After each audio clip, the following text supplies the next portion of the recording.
let's begin our first session. We have Akshay from Avanti Fellow, who will be sharing with us how we can increase learning engagement. As you would know, the pandemic pushed schools to shut down, and with that, a new era of learning at home began, where none of us were prepared. Definitely, the parents of young kids weren't prepared to teach them at home, and how some of the innovations from Avanti can be leveraged to increase engagement while people are learning at home. Let's look at that. Akshay, over to you. Welcome to this webinar. Thanks, Suren. So I'm just going to quickly share my screen. Yeah. So good morning, and thank you for joining us. I just want to quickly open up by saying that we are the babies of this ecosystem. So Avanti, I think, is compared to Shiksha Lokam and Samagra, who will talk after us. I think for us, this has been our first couple of contributions to Sunbird. Just to quickly give you a little bit of context, Avanti works on college readiness. So we help kids from low-income backgrounds gain admission to quality colleges, and which set them up for good careers that that have growth and high earning potential. Our work, historically has been focused on open source content, and the open source technology contributions have started over the last year. And over the last 10 years, we've built a very, very large library of video content, both in English, and in Hindi, to be used by government school teachers and kids in government schools to improve math and science learning.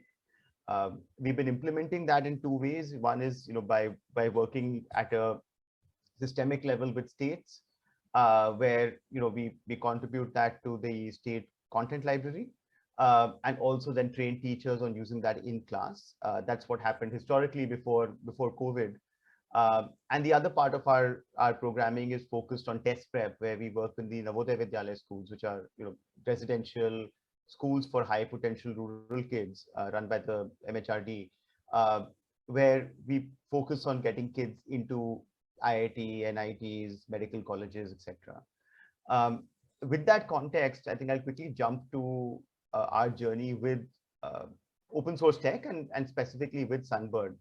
So when the COVID-19 lockdown started to happen, I think for us it was particularly distressing, because as you can see on your screen, like, this is the reality we deal with children in grade 9, right? So typically, if you look at grade 8, 9, 10, the grades where we work or start working, there's already pretty significant learning gaps, right? So on an average, and this is from the MindSpark paper that came out in 2018, the average kid in grade 9 is 4.5 grades behind. So they're actually at grade 4, grade 5 on math. And when you shut them out of school, the concern was, and I think continues to be, that there would be actually even bigger gaps that we'll start to see when the kids return to school. And it became quite important and urgent to try and do at least something about this, given that the lockdown, as we all now know, extended for the bulk of almost 2 full school years, right? Most kids have lost 2 or have had disrupted school years for 2 academic years in a row. And the hope, and this is almost always the hope with any kind of at-home learning, is that you can make it personalized. And there's reasonable evidence now that that talks to the fact that if you do teach at the right level and you teach through technology in a personalized manner, you can achieve pretty stellar learning gains. And I think this is the context in which we started to do some of our at-home learning work, which is, can we start to take baby steps towards achieving this goal, right? Can we start to take baby steps towards kids in government schools learning at home at the right level in a personalized manner?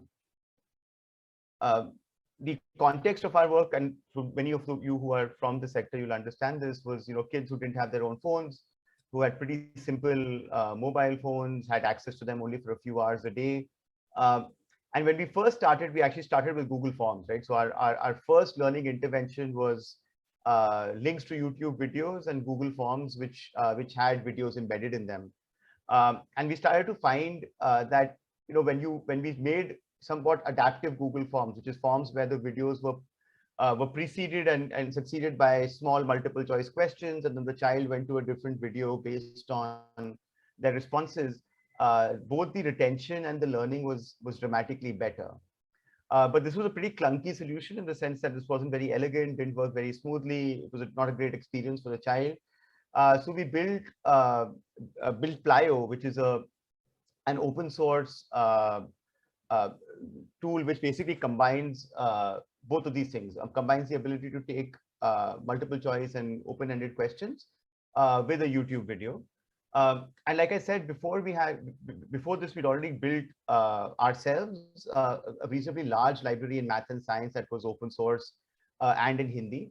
And we also benefited tremendously from the work of TicTac-Learn and Central Square Foundation, because they'd also built in parallel a very, very large library of open source content in math and English from kindergarten to grade 8. So between what they had and what we had, there's actually a pretty complete video library. The challenge we kind of took on was, how do you make that an interactive lesson? And what our tool really does is takes advantage of WhatsApp groups and SMS.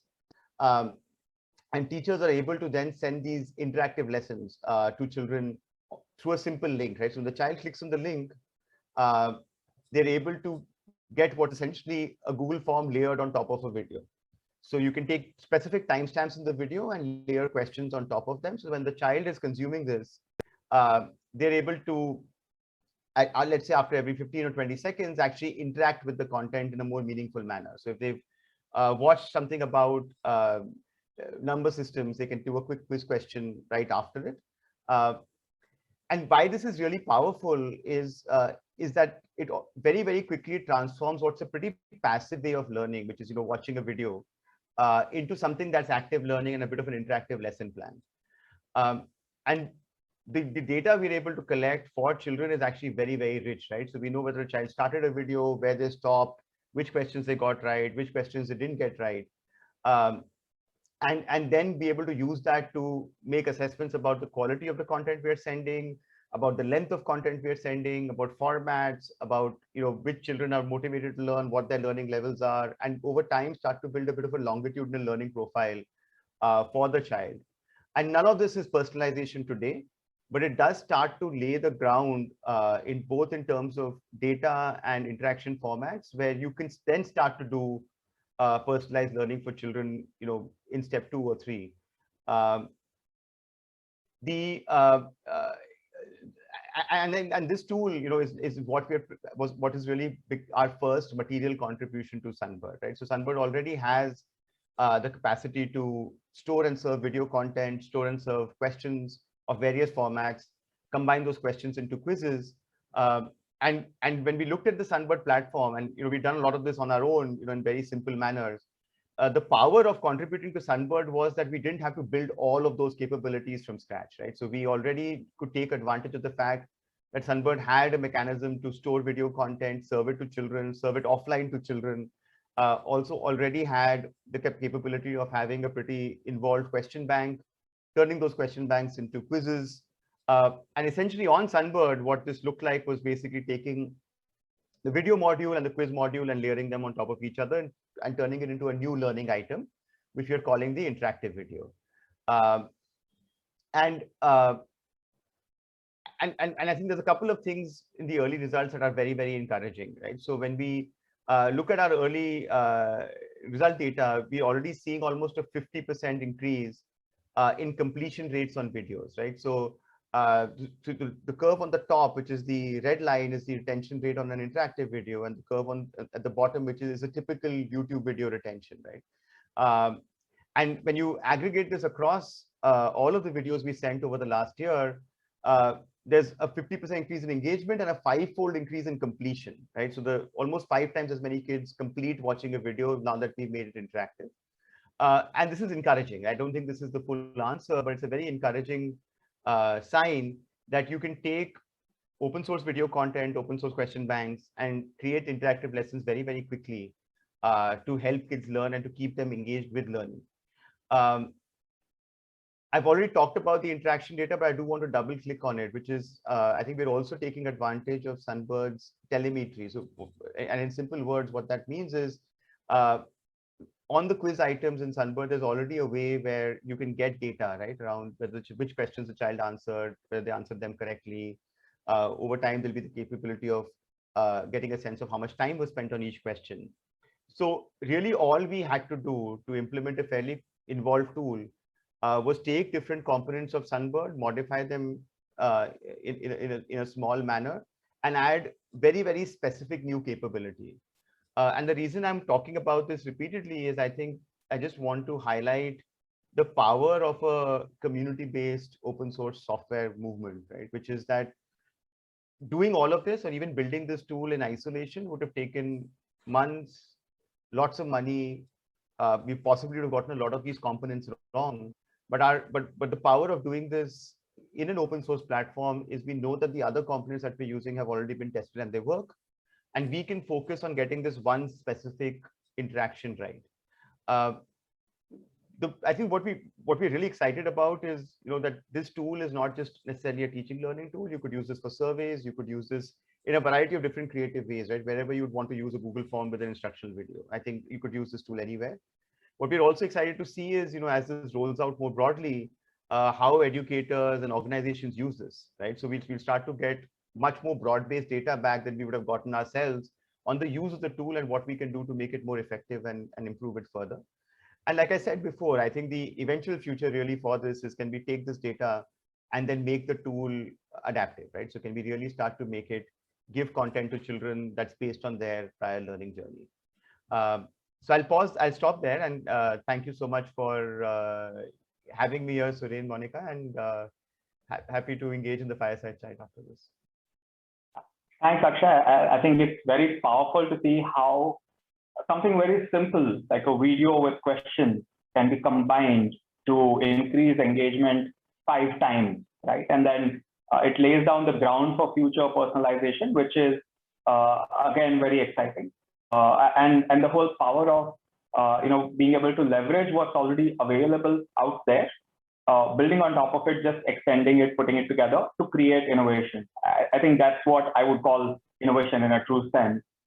And the most important part is that, during the pandemic, as a teacher was struggling, or as the whole school system was struggling to engage kids, because now no longer a teacher could throw a chopstick at a child in the classroom, but rather have to deal with it remotely, sitting in front of screen like how we're doing now. We would have been happier being in a room, etc. But yeah.